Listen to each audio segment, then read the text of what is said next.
chapter of old faces meeting new faces, or technically only old faces that have returned.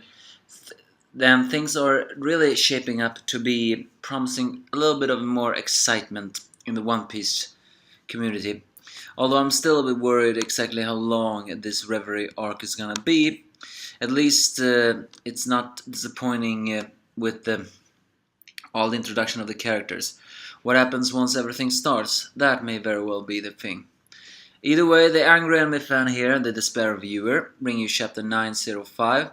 First of all, the cover page is apparently Orolumbus, who is now a pirate and no longer an explorer. Apparently, what he does every day, he wakes up folding his pajamas. Okay, that was something I did not need to see.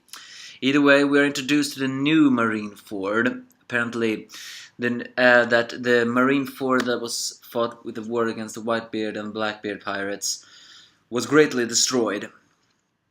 Therefore, in order to intensify the tension of the pirate age, the world government rebuild it more steadfast than it have ever been in a new location, which is the entrance to the new world. Therefore, the former Old Marine Fort is currently the G1 base, and exactly over the new Marine Fort is very near the Red Line, and therefore it's also very near the Holy Land of Marijua. Either way, so it's still basically the guardway for Marineford. Akaino hears that Fujitora has actually managed to get here and is in Marijua. The one who reports that is none other than Captain T-Bone, if he still is a captain, that is. You know, that swordsman that surprisingly was defeated quickly by Zoro, even though he is one of the few swordsmen that actually can send out a projectile sword slash despite being that level of an opponent. Because even as much as you think about it, there aren't that many natural powered swords fighters that actually can send out a projectile slash. Hawkeye, Zoro, T-Bone, maybe Cavendish is one of those few that actually could. So, well, either way, the reason why Akaino is still holding that petty grudge that Fujitora isn't supposed to return until he has the heads of Law and Straw Hat, Luffy. I have to say, oh, Akaino, you are so petty. However, Fujitora did a good countermeasure. Akaino said he is no longer welcome on any marine base until he has their heads. Well, technically, the Marine Joie, or Marie Joie, or yeah, did I say that? Is not a marine base. Therefore, that does not count. Of course, Akaino does not like to hear that, but Sengoku, who is there for some strange reason, only taunts him. Elsewhere on the side of the Grand Line of the base G1 is the elevator that takes government personnel up to the Holy Land of Marijua. And they're using something called the Bondolas. A lot of the different people from the Saibode, are they from the Sabodi archipelago? Or are they on the other side of maybe, gathers to see the different kings. We see a king from the Rushwan kingdom, maybe based on Russia, and his 4 daughters, the Matru princesses, who all look the same. I think they're obviously a parody on that, doll that when you open it, it's a similar doll, just smaller. I think it's obviously a play on that. Then we see King Hamburger. I think that's meant to be a pun on Hamburger, who is apparently walking slowly, but he never turns back. A Queen Molonene, who has a wine glass. A King Tacos, who apparently quoting a famous line from a Mexican revolutionary.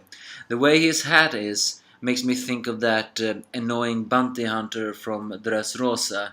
Is it possible that that bounty hunter came from that kingdom of Shinshana? And here's the strangest thing of all: not that the Ryugyo kingdom, the Neptune family, arrive. It's the fact that the people are excited to see them. That's the biggest surprise. I mean, for sure, I thought they would shatter their teeth and just call them names. Although it's maybe very apparently that they are only glad to see them because of the rumors of Shirahoshi, who is now for the first time wielding a jacket, as are all of the different siblings, as well as King Neptune. So yeah, they all are pretty fanboying over the of Neptune family, but of course mostly on Shirahoshi, who is so beautiful that everyone cannot help but scream her name. And the one who escorted them was none other than Monkey D. Garp. And yeah, indeed, Shirahoshi is so beautiful that the newspaper people who, even Morgan's, the chief editor is there, is so captivated by beauty he cannot even quote big news. And even Garp says that to Neptune, that Shirahoshi is so popular due to the rumors that the mermaid princess is a beauty that matches even the pirate empress Bois Hancock, who is so beautiful that no one can actually submit to her. That everyone submits to her. So to hear the fact that there is someone more beautiful than her is just so funny. But in a way, yeah, I think Shirahoshi could be counted as more beautiful. But then we are introduced to a slime ball from, well, not introduced, we have seen him before, but for the first time not the first time. We see him now, not when his back is turned. It's none other than Stelly, who immediately says to Garp the hero, "Do you know who I am?" Of course, Garp doesn't give two shits. And of course, Stelly is complaining, like a spoiled brat when he hears that. And it's indeed the king of the Gao Kingdom, East Balloom's Stelly, which is Sabu's older brother. And he's just as ugly as he was as a kid, although now he has a grown man voice. And here we get some nice information about Morgans, who snaps out of it all, saying that despite the fact that the Goa Kingdom is supposed to be a peaceful place, it has housed some pretty frightening numbers of criminals, which includes Ace, Luffy, Dragon, and Sabo. And the Garp is the exception. The thing is, though, how does Morgans know all this? I mean, he is Big News Morgans, and he even knew that that Big Mom had the Tamata bottom box. So yeah, his information network is insane. How does he find out information so very much? I wonder if there's a secret. But given to what we saw from Goa Kingdom, it's not a peaceful place. It's only a sham of the higher looking down on the lower. And here we get some narration about Stelly, who was the adoptive brother of Sabo. With his determination, managed to marry the princess Nantokanete from in the Gao Kingdom. But the narration is also very, very noteworthy of saying, after the mysterious deaths of the former king and prince a few months ago, Stelly took the throne. Mysterious deaths, huh? Oh, Stelly, have you stooped so low and are so power hungry that you even killed people just to get the throne? Granted, however, the Gao Kingdom and the Gao Prince were very likely douchebags, but still, that is cruel. And it's even more disgusting when he has whispers in Garp's ear saying that I need your deals to get me to become a celestial dragon one day. So Stelly is indeed so power hungry that he actually wants to become a celestial dragon. However, I think there is absolutely no chance he can become a celestial dragon. And I'm not saying that because he doesn't have the right means to become one. He's just as despicable as a world noble. No, it's the fact that world nobles are world nobles by birth, meaning they do not give that power to anyone. They can give kingdoms to someone, but they do not give that power. Of course, Stelly cannot understand how Garp is just actually talking shit to him, because after all, he's the king. But hey, as much as he can do it, better. What makes What makes Stelly even more disgusting is when Neptune helped him up. He sees Neptune, he confuses him with a giant, and when he sees the other fishmen, he immediately in his head calls them fish. So yeah, he is quite the racist as well. It's also revealed that the news that people spread about giants is apparently that they eat humans and their saliva can dissolve solid rock. I think you are talking about Big Mom when you are saying that.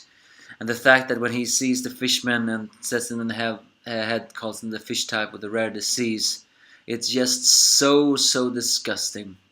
Even his wife is racist as she immediately passes out as soon as Neptune touches Stelly. So yeah, I mean, ugh.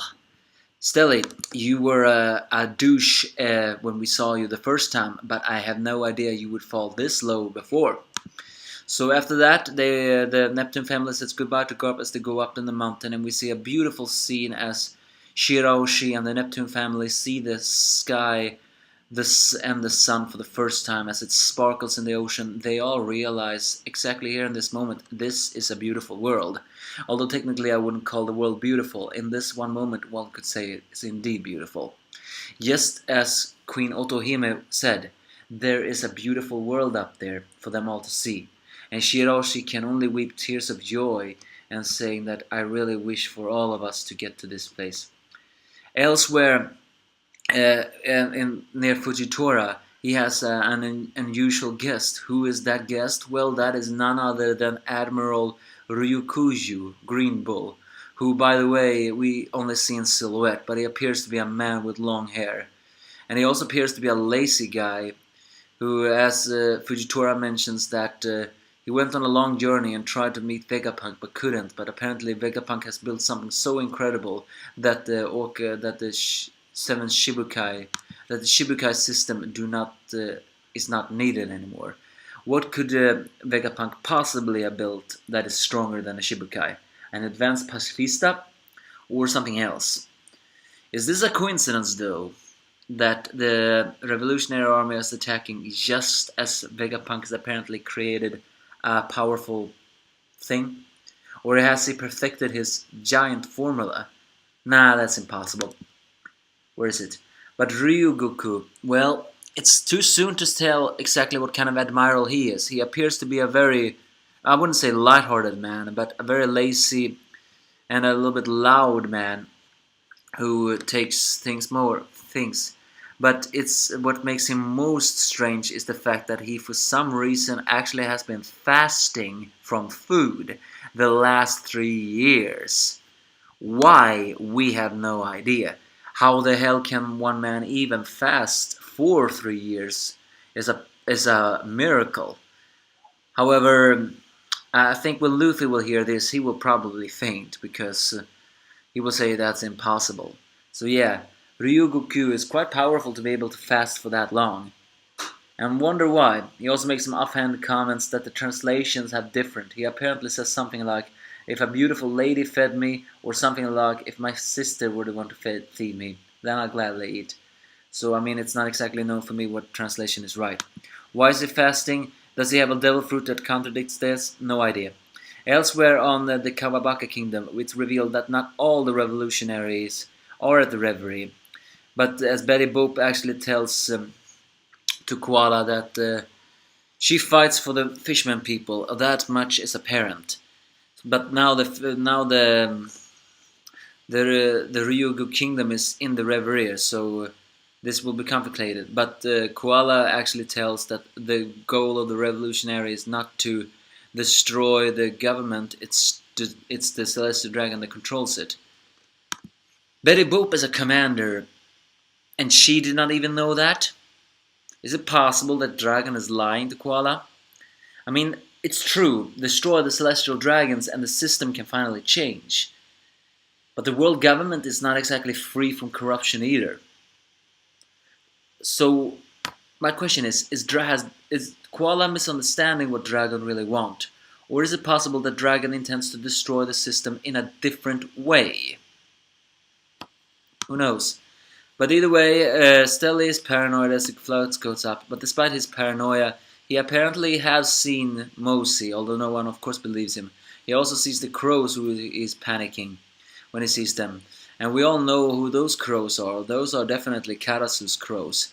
And a guard says to King Stella that he can relax because no one will break the bubble. And who is that who says that to him? Well, none other than Sabu. Mosi, Karasu, and Sabu has already infiltrated and passed the marine base. What happens now is only excitement. So yeah, this is an information chapter, and unfortunately this chapter review became longer than it was meant to be. But a lot of things happen, yet nothing at all. We finally are getting a glimpse of Ryugoku. He seems to have long hair. But it's still too soon to say exactly what kind of a personality he really has. Is he a sociopath or is he a more moral person? Really, it is too early to say. He definitely has a devil fruit. It would be surprising if he didn't. I always wished he would have a Soen devil fruit. Therefore, I mean, it would match with the new generation of admirals. One Paramecia, one Soen, and one Logia. But what if he had a Soen devil fruit that actually allows him to eat, just not food, and therefore he doesn't need to eat regular food? Either way, the Ryogoku's history will be interesting. A lot of the kingdoms are here. The revolutionary has already begun to infiltrate. What awaits us? No idea. Give me your thoughts if you have any.